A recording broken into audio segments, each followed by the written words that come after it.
Our chief address your people. Thank you.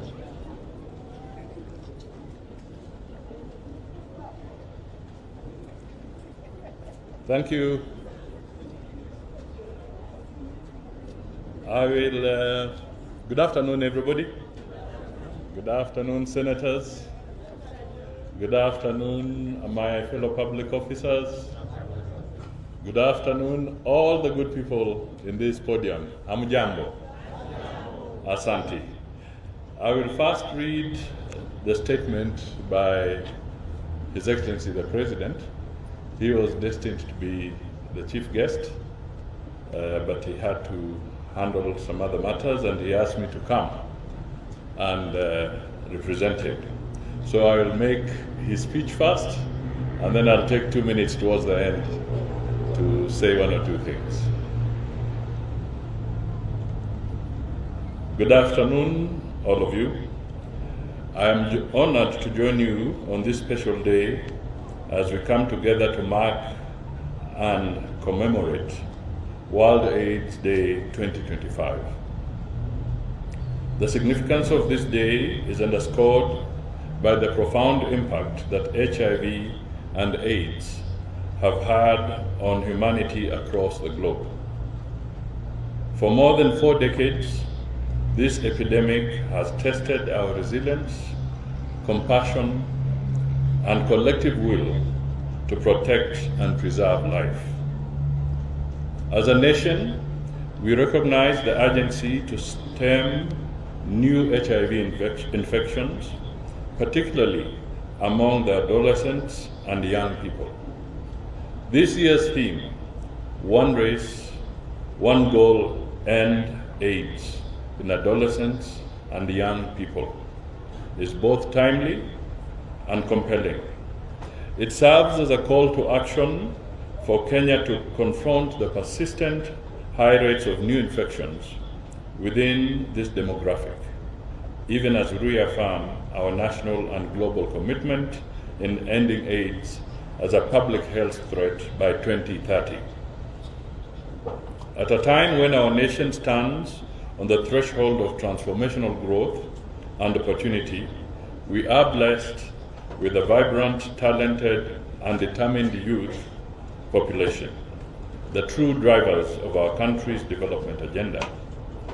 Yet the twin challenges of HIV and AIDS, coupled with rising teenage pregnancies, continue to weigh heavily on this vital segment of our population, threatening to rob our nation of its greatest promise, the energy and potential of our young people.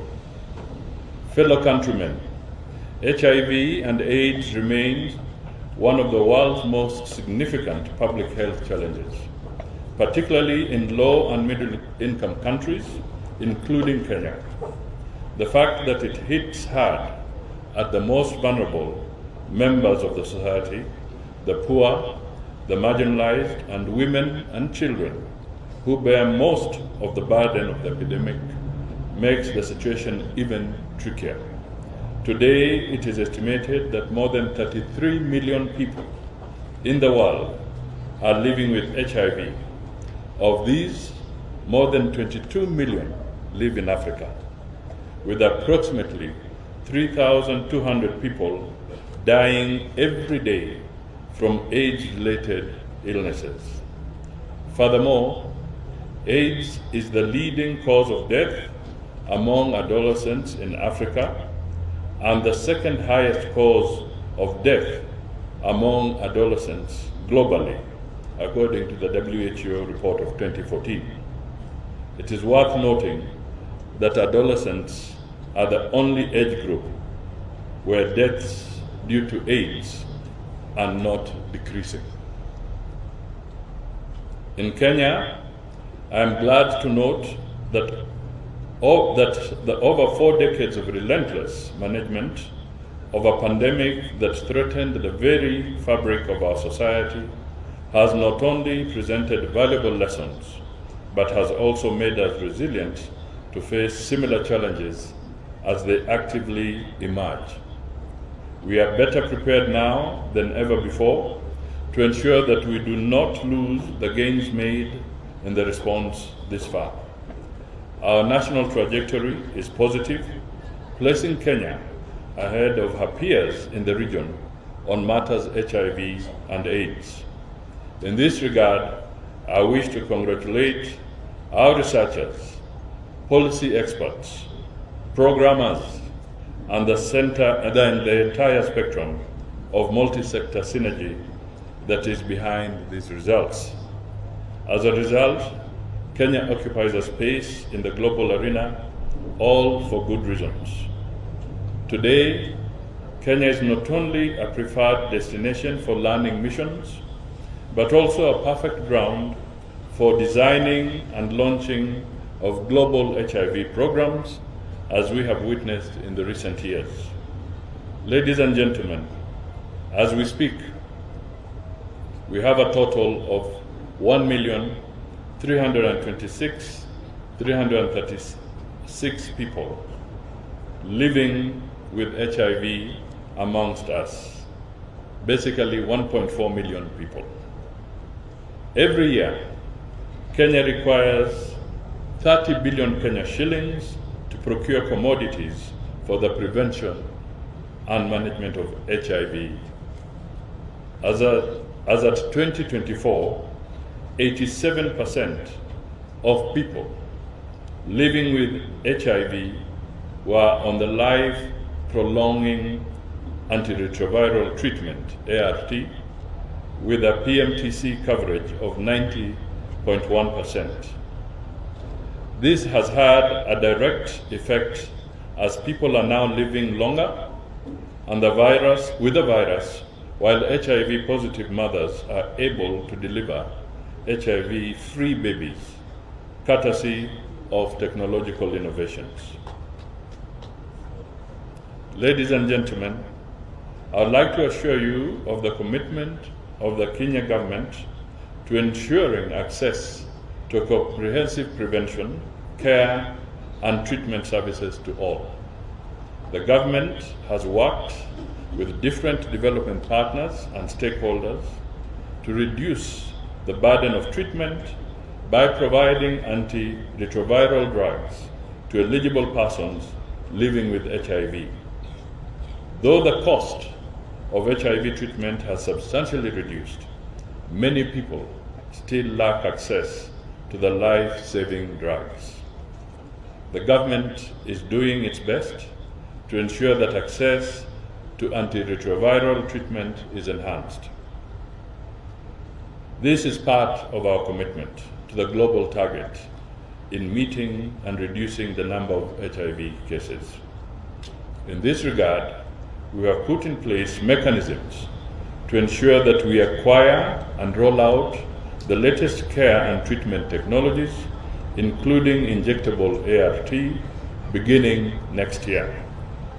This is expected to ease the pill burden that is associated with oral ART, with the accrued benefit of enhanced treatment adherence. It goes without saying, the health of a labor force underpins sustainable socioeconomic development. In recognition of this fact, we as a government have prioritized investment in the health of our people through critical interventions. Indeed, reflecting on these interventions, much progress has been made every year. Infant mortality has reduced significantly, and our people are enjoying longer, healthier lives. Ladies and gentlemen, over the last few years, my government has stayed true to its commitment to the universal health coverage agenda and has ensured that we continue to provide 100% universal health coverage for essential health services, thereby guaranteeing quality and affordable health care to all Kenyans. This is through the social health insurance coverage that brings hope to Kenyan households.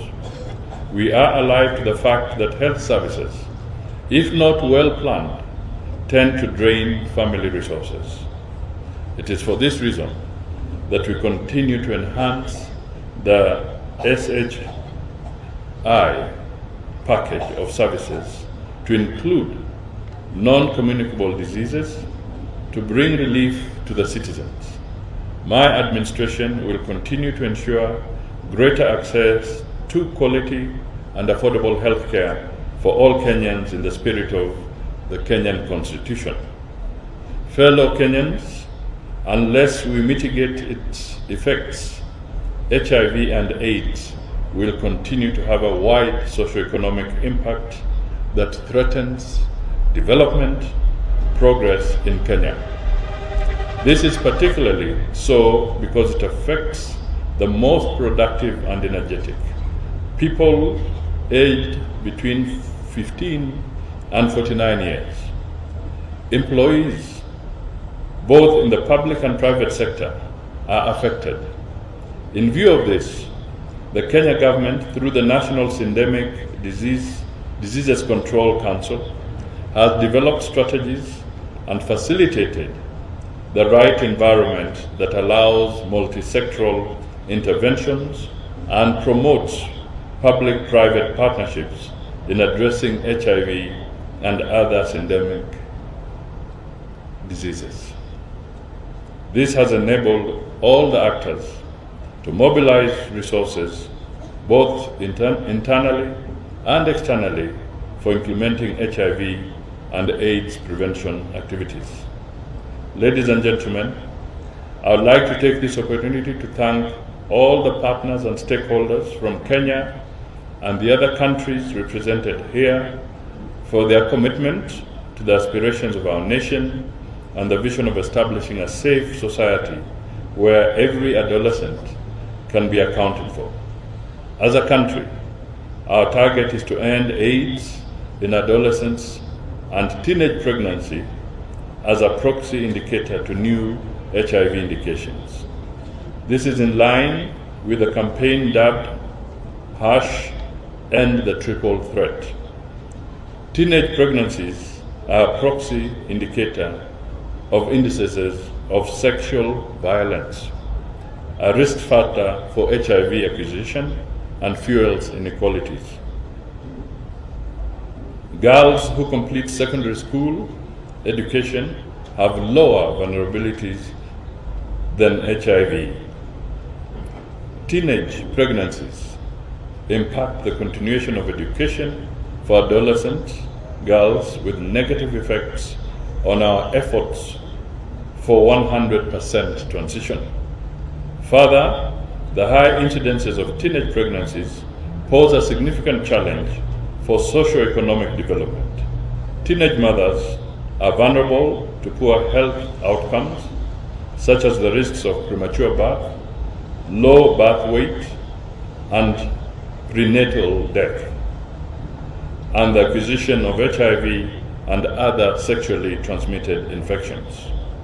Teenage mothers diagnosed with HIV have to cope with the mistimed pregnancy, HIV diagnosis, and initiation into lifetime treatment during antenatal care.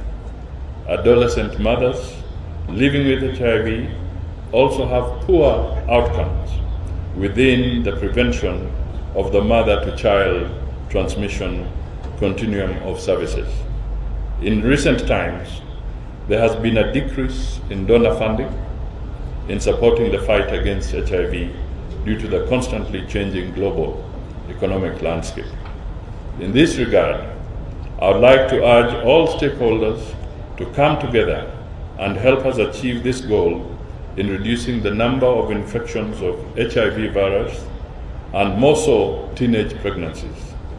In order to achieve these targets, there is need for strategic investments that involve all stakeholders, both from the national and the grassroots levels. Ladies and gentlemen, despite challenges that continue to dog the HIV response, the Kenya government, on its part, has continued to focus on fighting HIV and AIDS. Kenya is credited among African countries like South Africa, Swaziland, and Zambia that have made remarkable progress towards universal access to ARVs that now stands at a coverage of 87.09%. It is also worth noting that there are more sophisticated treatment regimens now available to prevent the transmission of HIV. In this regard, I wish to recognize our able health personnel for resilience to ensure HIV and AIDS service continuity amidst emerging disease areas. Let us not lower our guard, but jealously protect the gains registered thus far.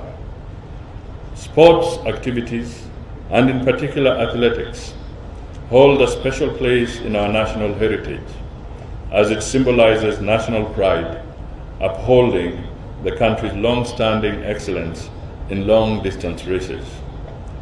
The successful execution of the marathon races yesterday, in fact it's today, as an anchor of sporting activity to mark this year's World's Day commemoration was indeed timely, as it served to rally the country towards ending this epidemic. The fact that Kenyans stand up in large numbers, men and women, old and young, for the race is a clear manifestation of our resolve as a country to accelerate our efforts towards the finishing line in ending AIDS as a public health threat in a timely manner. I urge all stakeholders to sustain public education and advocacy as a necessary strategy and tool to tackle HIV and AIDS and ensure a safe society where our adolescents and young people can grow to realize their dreams. In conclusion, I would like to ask all stakeholders to play their respective roles and continue the relentless war against HIV and AIDS.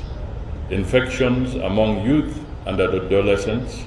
Again, I would like to thank the National Syndemic Disease Control Council and other stakeholders for organizing and hosting us on this special day. With these few remarks, I wish you all the best. Thank you. Asanteni sana. Now that was the President's statement. If I listened to myself reading it, I think he put a lot of emphasis on the teenage pregnancies. Again, I think several paragraphs are dedicated to that. Basically, he's saying what Madam P.S. was saying and what you have all said, that no children with children. I think that is his solid message. No children with children. Now, I sat here and the PS was worried that I was going to leave early, and I said, this is such an important occasion. I'll have to sit through it so that we cover what needs to be covered. I don't think there would be something more important for me today beyond seeing through what you had planned up to now. This is a big challenge. We cannot afford to let it go because the resurgence is worrying, the resurgence is aggressive, and the resurgence needs to be checked before it finishes our young generation.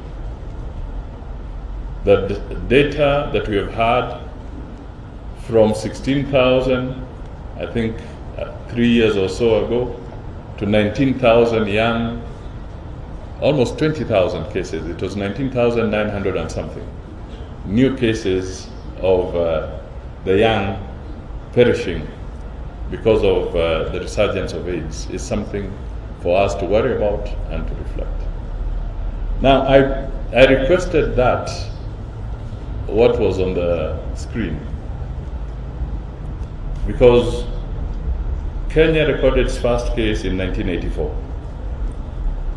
And the gentleman who was singing died in 1989. He was a Ugandan. Maybe the older ones may remember. But I was a young man, and this was during the early stages of that, the disease ravaging people. And for those of you who don't know Fidi Lutaya, he was a great musician who then moved from Uganda, went to Sweden. And he was performing, and his songs were becoming hits, just the way it was indicated at the very last end. You'll see, I think when it comes to the end, if they can just pause there. He was singing, and those candles were being lit both in Sweden and in Uganda as he was singing his last song before he died of HIV and AIDS himself. A top-notch celebrity, world class, but then taken away by AIDS. So when we were sitting there, I just remembered many years ago there was this, let me try and look for it, found it, I requested, thank you for bringing it out. Because if we don't let people see some of these things, just the way we saw the video in Busia, then they may not believe you. They may think it's a joke. It's painful. It's never intentional. That is, the contracting of the disease is never intentional. You just find you've been caught up. So it is real. We need to talk to our young people. We need to be courageous, the way you said. If we don't inculcate it now, integrate it in our educational processes, we are only living in denial. We should not live in denial on this matter. It is real. And there are other celebrities. This may be one. And I chose because it's just next door in Uganda. But there are other celebrities. People who have made their mark in the Hollywood of this world. Some of you, if you go back into history, you'll come across great actors like Rock Hudson. If you go back and you'll find that this was literally somebody with a body like that of Schwarzenegger. But by the time he was going, people could not recognize that that was the great actor called Rock Hudson. This gentleman who sang was very well built, very strong, very agile. You will see many of his clips performing either in Sweden or in other places, running with a lot of strength onto the podium. But towards the end, he had been rendered completely immobile by this devastating disease. So I thought it's important, especially for the younger people, go and Google him, listen to his music, know his story. Born in 1951, died in 1989 at the age of 38. His career as a celebrity, as a great musician, was terminated. So I'm talking to the young people in particular that let's not go too far. Let's just look within our midst. And you'll find that this disease knows no boundaries, knows no status. It clears everybody. In fact, as much as we may speak in our speeches as hitting the poorer communities or the less endowed communities more devastatingly, don't be cheated. Even the well-to-do, even the wealthy are not spared. So it is not a disease that affects the poor. It's a disease that affects humanity. Everybody alike. So let us be together in our strong campaign against the resurgence of HIV/AIDS. Maybe you can just go to the last component of that.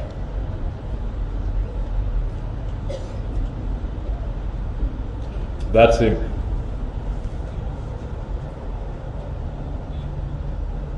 Great musician.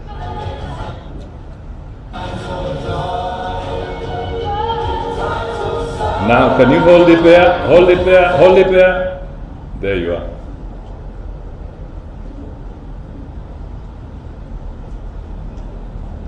Uganda's most famous artist to date. The most famous Ugandan artist to date. He was taken down. So, ladies and gentlemen, I didn't want to leave you on a sad note, but I just wanted to really drive this message home. Thank you.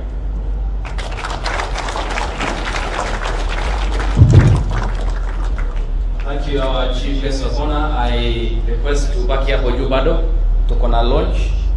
We'll shortly be calling out a list. Kidogo tu, wacha hii podium itolewe.